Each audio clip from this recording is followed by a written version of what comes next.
Pushkin.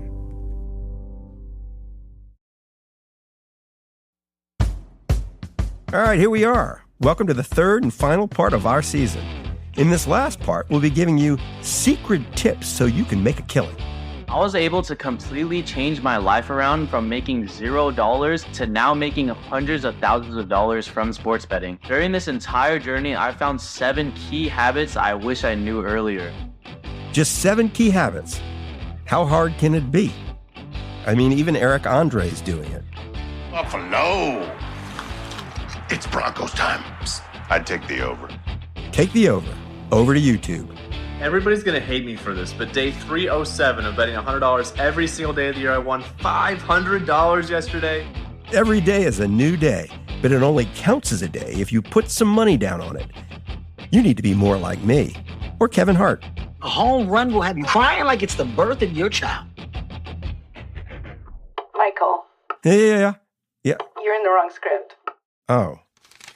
Go to V2. I mean, I never realized how important it was to have an editor. Thank you, Julia. Yeah. So that was the old script. I guess I wrote that somehow before we decided to be the only podcast that refuses ads from sports gambling companies. Here's the new one. Here it is. Welcome to the third and final part of our season. It's not about how to make a killing gambling on sports. No, it's about how to prevent sports gambling from killing you. There we go. That's better. Okay, let's roll the theme. I'm Michael Lewis, and this is Against the Rules. In the first part of this season, we told the story of how sports gambling came to be legalized and normalized in the United States. In part 2, we laid out how the new sports gambling industrial complex works, how it came to be dominated by 2 companies, FanDuel and DraftKings, and exquisitely designed to maximize both the number of and the stupidity of sports bets that Americans make. I don't think anybody consciously set out to create as many gambling-related tragedies in the United States as possible. But in effect, that's what this new industry is doing. Now we're going to turn to the future, like where all this might be headed. And the best way to see the future is always just to look a bit more closely at the present.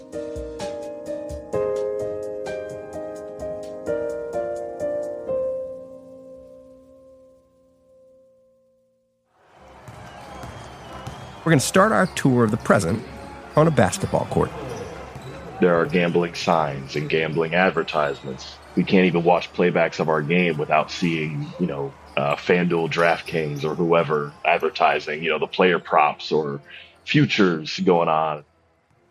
That's Larry Nance Jr., first-round pick of the Los Angeles Lakers back in 2015. Now he's a power forward for the Atlanta Hawks. The NBA forbids its players from gambling on basketball, but they still have to live in the same world as the rest of us. I know, obviously, no betting, no tipping, no fixing, but it's like, come on, guys, you just at least try to hide it from us. This is still a passion of ours. This is the job of ours that, you're making just the sheer, almost like a mockery of, it feels like. Are you ever made aware of, the specific bets people might have made on you? Like the prop bets?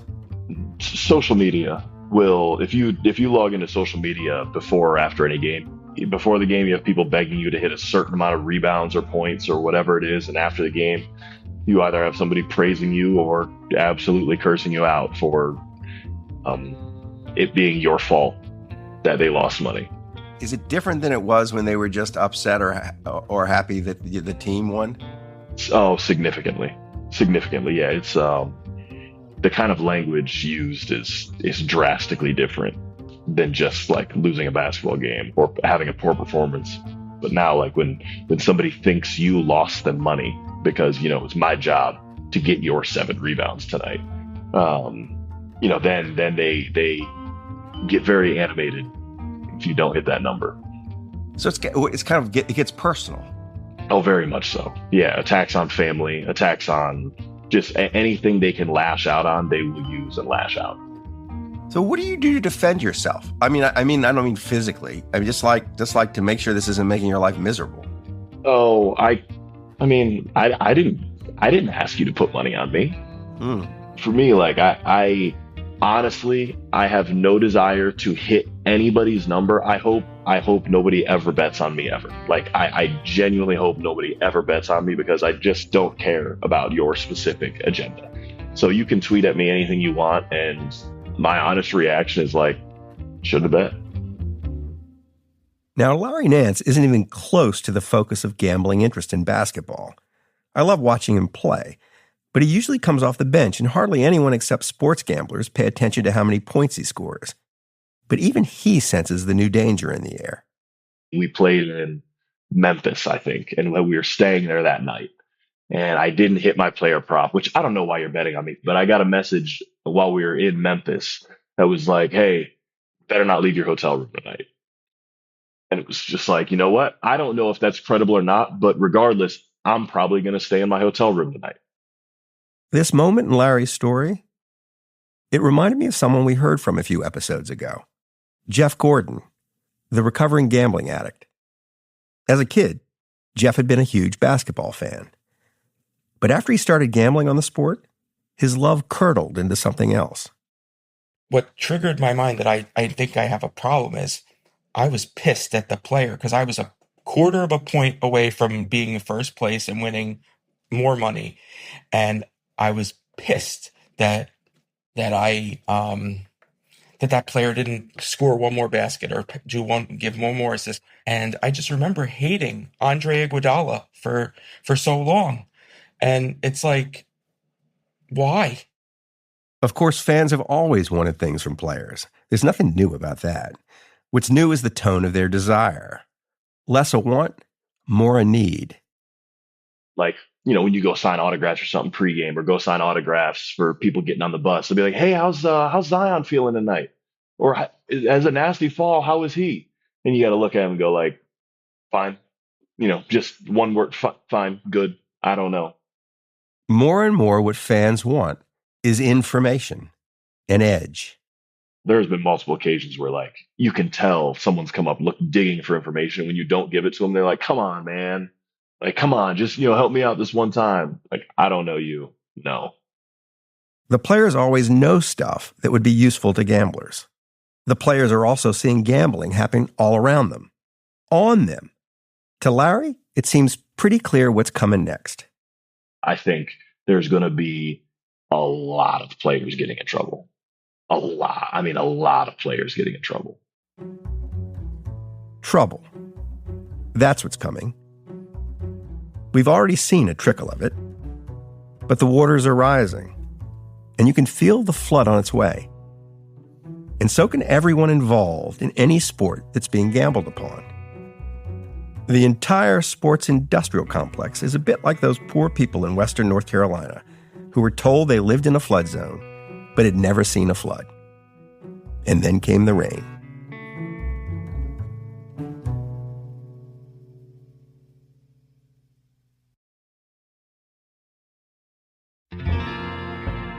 One of the amazing things about the new sports gambling industry is just how totally unconstrained it is. Zero restrictions on advertising, for example. Zero punishment for pushing gambling on people already prone to gambling addiction. Zero consequences for designing diabolical apps that nudge gamblers into making dumber and dumber bets. We're still at a stage where the industry is promising to police itself. And apart from limiting the bets of sharp sports gamblers, there's really only one thing the industry's doing to prevent maximum havoc. It's trying really hard to catch and punish anyone who trades on inside information. Each and every one of the states that have legalized sports betting also now employs a sports betting insider trading detective. This person is called an integrity monitor. So all you're doing is monitoring the market for abnormalities. When abnormalities are identified, you send those abnormalities out for requests for information from every licensed operator in the country. Hey, did you also see any abnormal wagering here? That's Matthew Holt, who created the first so-called independent licensed integrity monitor. Because Matthew got there first, Matthew's company took the best name, U.S. Integrity. And so tell me what you're monitoring in the marketplace for. Number one and the easiest would be, hey, Michael bets $100 a game on average on football. So we have a betting pattern for Michael. We know he likes to bet football. He usually bets $100 to $200, but now he wants to bet $20,000 on the first set of a tennis match. Very abnormal. Or, Michael bets $100 to $300 on baseball every day, but now he wants to bet $15,000 on first round KO in an MMA match. Well, he never bets MMA and he never bets more than a few $100s. Boom, that's going to trigger someone to look into that match. These new sports gambling companies have more data on their customers than all the casinos in history combined. The integrity monitor sifts through most of it, hunting for bettors who clearly know something they shouldn't. Why are we getting all these new accounts signing up just to bet one wager? Severe odds movement is something that definitely triggers the system and would have an analyst further investigate. These integrity monitors are behind the recent uptick in sports gambling scandals. One week, Jonte Porter of the Toronto Raptors NBA team fakes an injury and pulls himself out of a game, so his creditors can make money betting that he won't score as many points as he could have. Next thing you know, a wide receiver for the New England Patriots named Kayshon Boutte is arrested for placing 8,900 bets while he was a student at LSU. Some of those bets were on his own games. Back in the old days, people who argued for legalizing sports gambling said they could prevent these kinds of scandals. Once insider trading was easier to detect, no one would dare do it. Well, not really.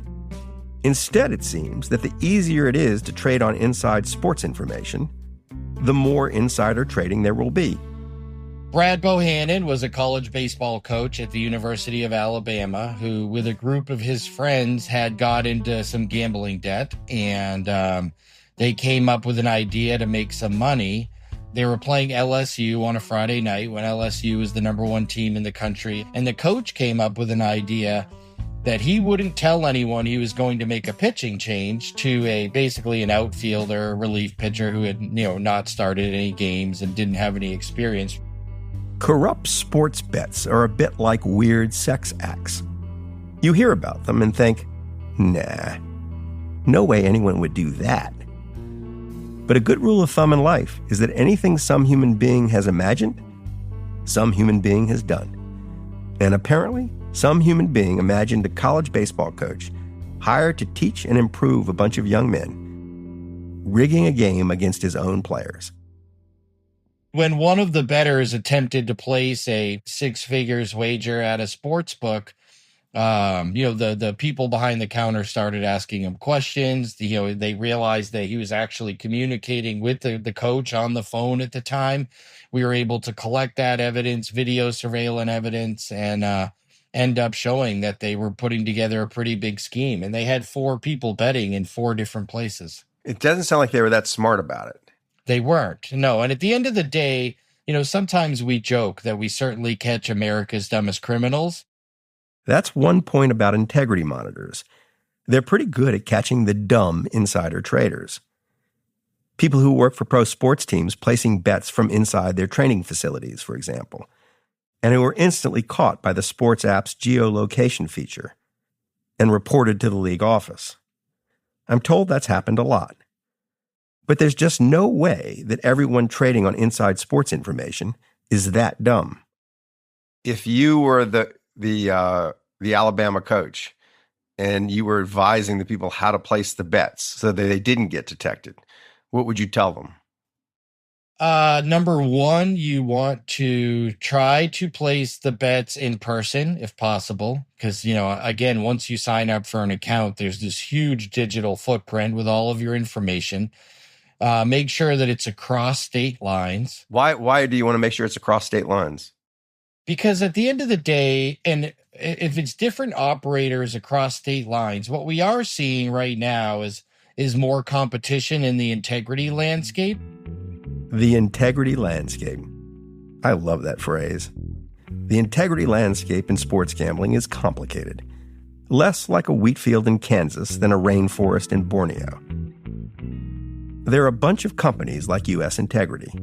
Each state with legal sports books hires its own integrity monitor with its own set of data on wagers.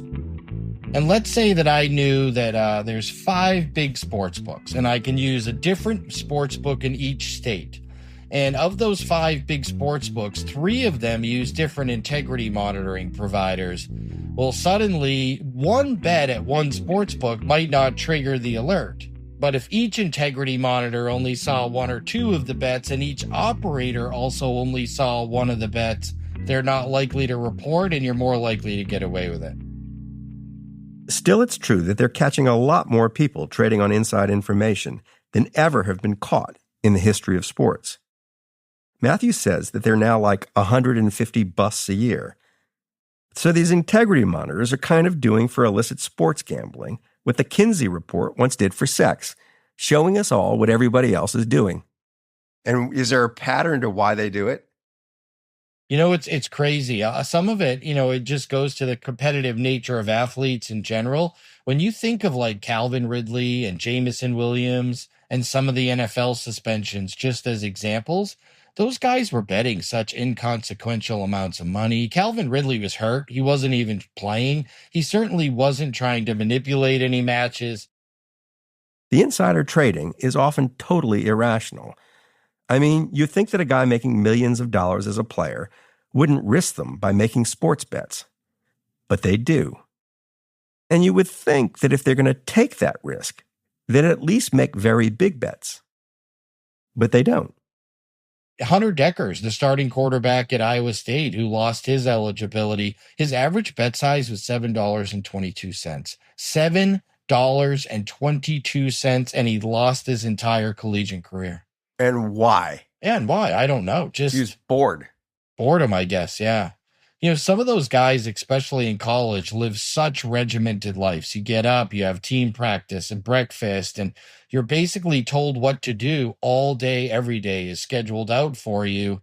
But the one thing they can't control is those little gaps you have in this device that's in your hand. So I got 15 free minutes. I can't actually go anywhere and do anything in that 15 to 18 minutes, but I could take out my phone and mess around. One way to think of sports gambling is as a massive new market for information.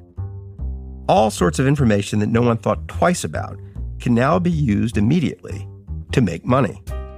And not just information that most people used to pay zero attention to, like, I don't know, whether the quarterback for some obscure college football team just came down with pneumonia.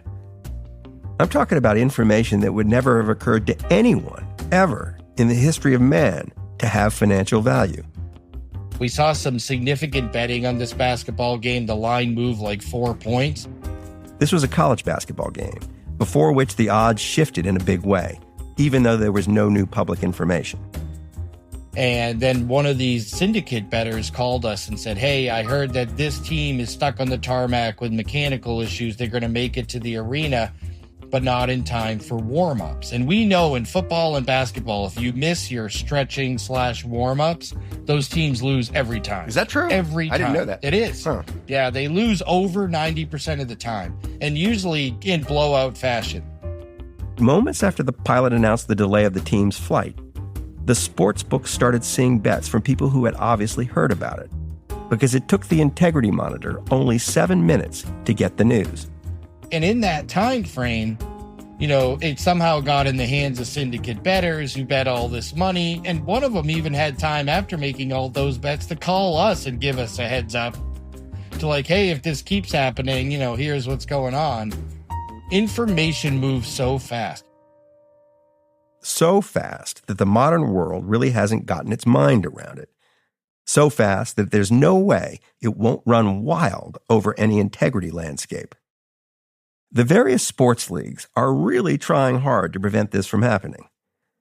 They want to turn the American fan into a habitual gambler, but keep everything else about American sports as it was before gambling invaded. And well, good luck with that. First, let's just talk about how you chose where you were going to go. Like, you could have gone to any college in America. You go to Kansas. Right. Why? I chose Kansas because we had 2 possible weekends where we could do this reporting trip because of our production schedule. And I was looking for places that had games that were a big deal for students, like on those weekends, that had direct flights from like New York and California. That's, of course, Lydia Jean Cott, my producer. I usually hate the sort of journalism we're about to do. You know, where some reporter or pundit talks to some supposedly representative person or visits some supposedly typical place to take the pulse of the nation. But we made an exception here because going to the University of Kansas felt more like testing a scientific theory. The theory was that you could pick any random college, and so long as it had fraternities and a football team, you'd find some huge potholes in the integrity landscape. Right now, 520,000 athletes compete in 24 different sports at hundreds of colleges, and you can place bets on lots of them. Not just on the teams or on the games, but on the kids.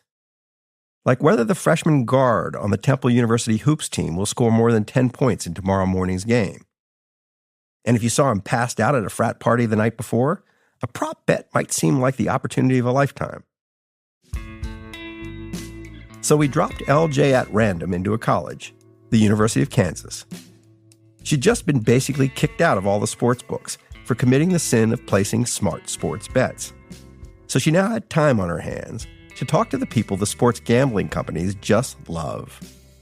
So the first thing I did is I went to this kind of student coffee shop in Lawrence, and I met with 2 student reporters.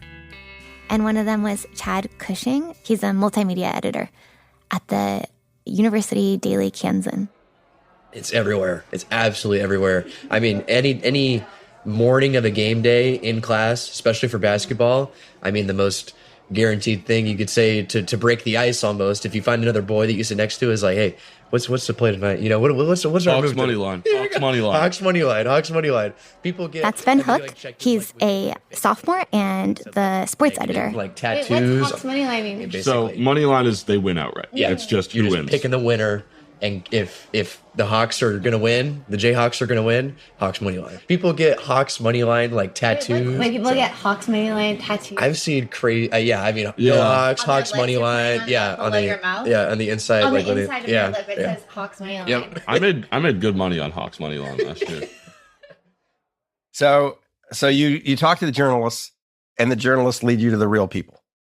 Yes, they tell me that where I need to be is in this place called the Triangle. Like the Bermuda Triangle? Exactly. And it's 3 bars kind of in the middle of nowhere, like not near anything else, that don't really card. So like I heard that freshmen work as the bouncers of these bars, and they'll accept anything as an ID, even like a Pokemon card. Taking me back. You're taking me way back. You're taking me back to when I was like 12 years old in New Orleans. And I'm supposed to be there at like in the Friday afternoon because they have something called Free Beer Fridays. And so Friday afternoon, before the big game against arch-rival Kansas State, Lydia Jean enters the Bermuda Triangle. $5. Come on, $5. It's for a good cause. The fraternities have set up these tables in front of the bars where they have plates of shaving cream, and if you pay $5, you can throw the plate onto their faces. Uh-huh. I guess to raise money for cancer. One day, someone will study all the things Americans have done to raise money for cancer research and notice that some of them almost certainly cause cancer. So there's like long lines outside of these bars, and then there's people congregating around these tables of shaving cream plates. Okay. How are you feeling in this crowd? Oh, terrified. Absolutely terrified. Yeah, like every single cell in my body was like, do not be here. But I did my best to stay. I knew she'd stay. I've said this before, and I'll say it again. My producer has the gift for getting the story. People forget just how dangerous she is. Are you guys winning overall? Or? Probably not. Probably losing. I'm definitely down money. Down a lot. I'm down a lot of cash. Up in fun though. Yeah. Like how down are we talking? Overall? Yeah, we're talking hundreds, thousands. Probably in the lower hundreds. Yeah. Thousands. Might be I'm hundreds. I'd like to say hundreds, yeah. I would say lower hundreds. And what's your guys' strategy, sports betting strategy? You just wait for someone who's due, and then you just hammer it. Kind of just evens out. Two related points here. Most of these people are under 21 years old, so whoever's accepting their bets is breaking Kansas state law. Also, none of them have any idea what they're doing. Still, it's obviously a total blast. Everyone's just hammering everything while getting hammered. You ought to make the Kansas mascot a hammer. Are they at all nervous about talking about what they're doing? So I will say that I eventually started being like, don't tell me your names. Because when I asked them, originally I would say, can you introduce yourself? And then I kind of felt like I was getting like marketing material. Like, it's so bad what they're doing to the youth or whatever. So eventually I was like, don't tell me your name and tell me about sports betting. And then the interviews got a lot better. But before I went to the Triangle, I actually spoke to this guy who used to be on the football team. His name is Jack Jackson. Being friends with people who weren't athletes, they'd be like, oh, like, what do you think about, do you think we're going to blah, blah, blah, blah, blah? Like, are we going to cover? It's like, do you feel like people were like trying to like, in a squirrely way, yes. And Kay, you did a very good job of media training every single one of us. Even like my closest friends, they'd be like, oh, what's like the game plan? I'd be like, I don't know. I can't tell you. Like, I'm not going to get in trouble over something silly. There are few laws that ban insider trading in sports. You can't get put in jail for it or even fined. You can only get in trouble with your team or your school or your league. Or, of course, your sports bookie, who'll toss you out if you win too much. And so the players might feel a bit frightened to share inside dope. But the fans, they have no reason not to dig for whatever they can find. I found this one guy, for example, who told me that his roommate was on the football team and that he was planning to bet on the game. Are you going to ask your former roommate for any like intel on the player props? Yeah, I will. Yeah, well, he's driving there right now. He's on the bus. So I'm going to text him later tonight and be like, what should I put money on? Do you think he'll tell you anything? Oh, yeah, he definitely will. Oh yeah, he definitely, 100%. He always does. Does what he tell you help you make money? A couple of them. More college related, because he's a college athlete, so he knows a lot more things than I do. But like NFL, he doesn't know shit. Right. But he's a player, so if he tells you stuff about the team, he'll know. That's correct. And that has helped you make money before? $50. I went up to a lot of people, and I heard so often that they had some way of getting inside information. A lot of times they like had me turn off the mic, that I was actually Googling how many people are on the football team, because I was like, how is it possible that they're talking to so many people that everyone feels like they have some sort of in on the football team? So, like, I have tape of me saying, like, have you ever gotten inside information? And the guy is like, 3 times, and then he runs away. I have one more question. Would you think that people try and, like, find out information about people on the team? Is that a thing that happens here? To place their bet? No. Can you off the record? No. Here's one bet I'd like to make. DraftKings make me a market on the number of sports bets that get placed each week on college football games by college students who think they have inside information. I don't mean winning bets. It's actually not as easy as it looks to make money trading on inside information. I just want the over on bets that threaten the integrity landscape. It's so preposterous, right? We think, oh, the bad guys, they got them. And then every roommate of every football player in the United States is getting inside information. Oh, yeah. I just felt like I went up to a guy with a mic and I was like, do you have inside information? And he was like, I'm texting for it right now.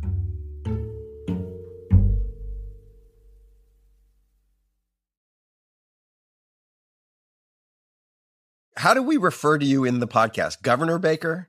President Baker? Charlie? Is that all right? This is Charlie Baker, former governor of Massachusetts, who recently became president of the NCAA, which has got to be at least in the running for the world's worst job. But Charlie took it and did the same thing he did when he became governor of Massachusetts. He hit the road and talked to people to hear their problems. We have colleges all over New England, and just started talking to them about what was on their minds. And a lot of them brought up not so much sports betting, but the harassment around it. Charlie heard so many complaints, and so soon after he took the job, that he commissioned a study. The numbers came back, and they were huge. 60% of 18 to 22-year-olds bet on sports, and the numbers were higher for those that were on college campuses.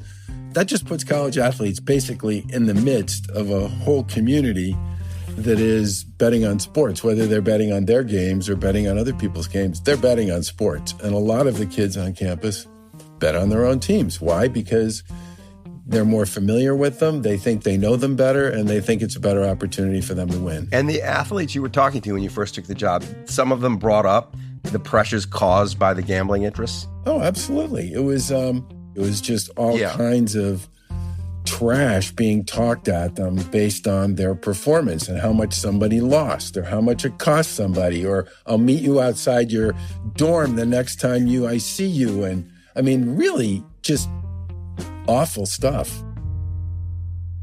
The NCAA now has filing cabinets filled with the horrible things that sports gamblers have said and done to college athletes. I was hoping Charlie would let me rifle through them, but he wouldn't. But still, I got a glimpse of what's inside from the guy who guards them. His name is Clint Hunkabrow. He's Charlie's head of risk management, which is another job you really wouldn't want.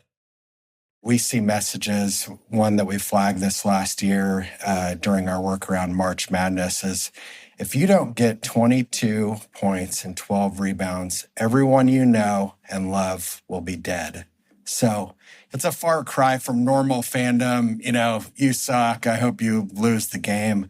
And, others that we've seen, and I apologize for the language, but, we heard about one over March Madness that was, kill yourself for taking that three, you fucking worthless loser, slit your fucking throat. And it goes on from there. Jesus. So again, it's not just, oh gosh, it cost me $50 or things that are pretty innocuous like that.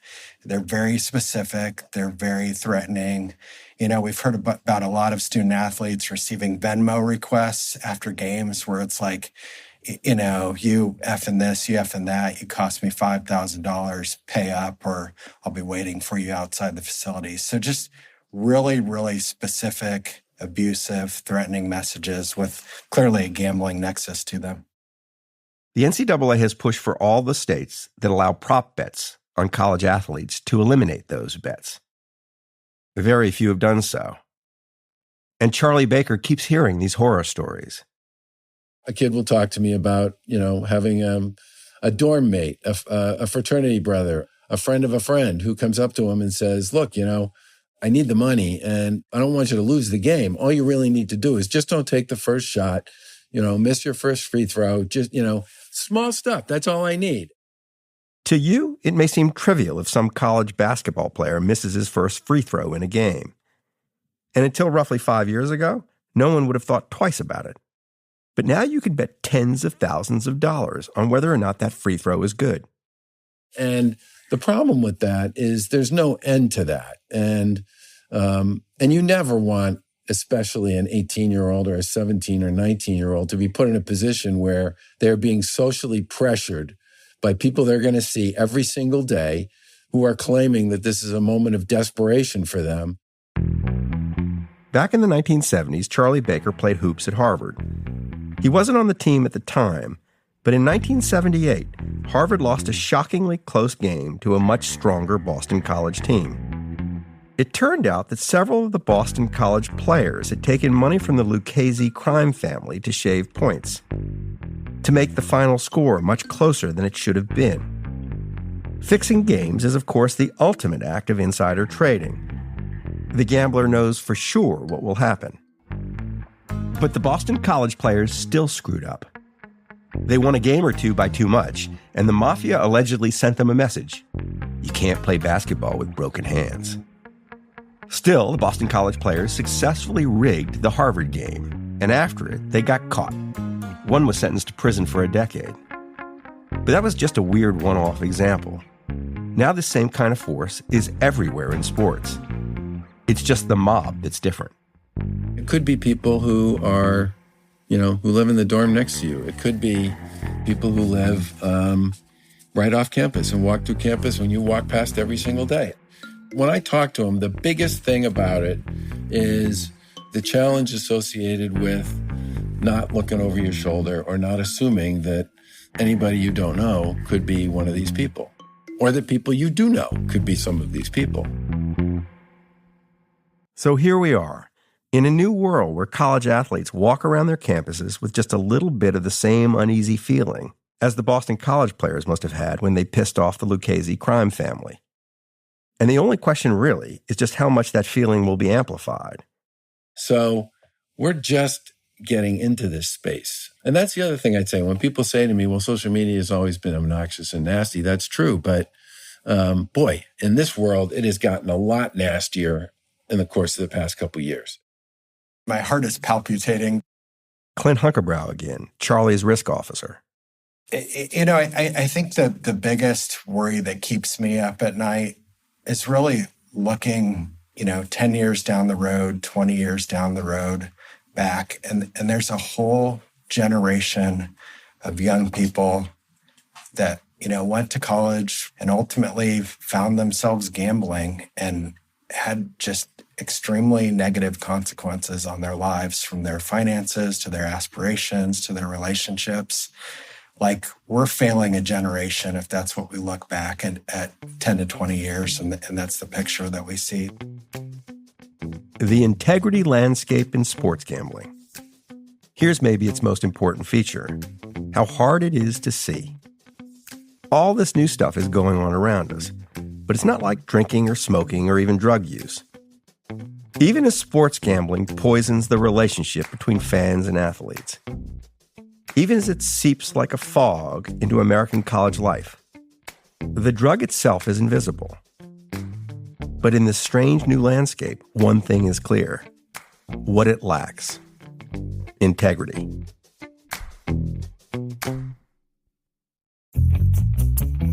Against the Rules is written and hosted by me, Michael Lewis, and produced by Lydia Jean Cott, Catherine Girardeau, and Ariella Markowitz. Our editor is Julia Barton. Our engineer is Jake Gorski.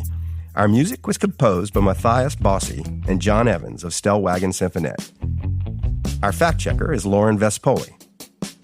Against the Rules is a production of Pushkin Industries.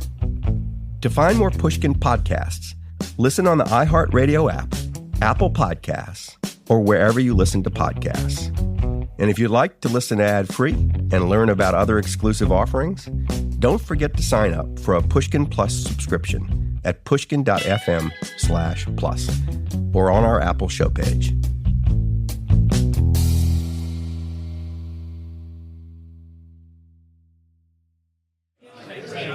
How do you decide what to put money on? What's your process? I think you kind of got to do some research. I do a lot of Twitter research. Gut feeling. Yeah. Only gut feeling. I'd go with Homer. Never do any research. Emotions only. Emotion, yes. Yeah. Full emotions only. It's a lot of Twitter. People on Twitter that do actual research on it. And you said you've done pretty well? No, I've done terrible.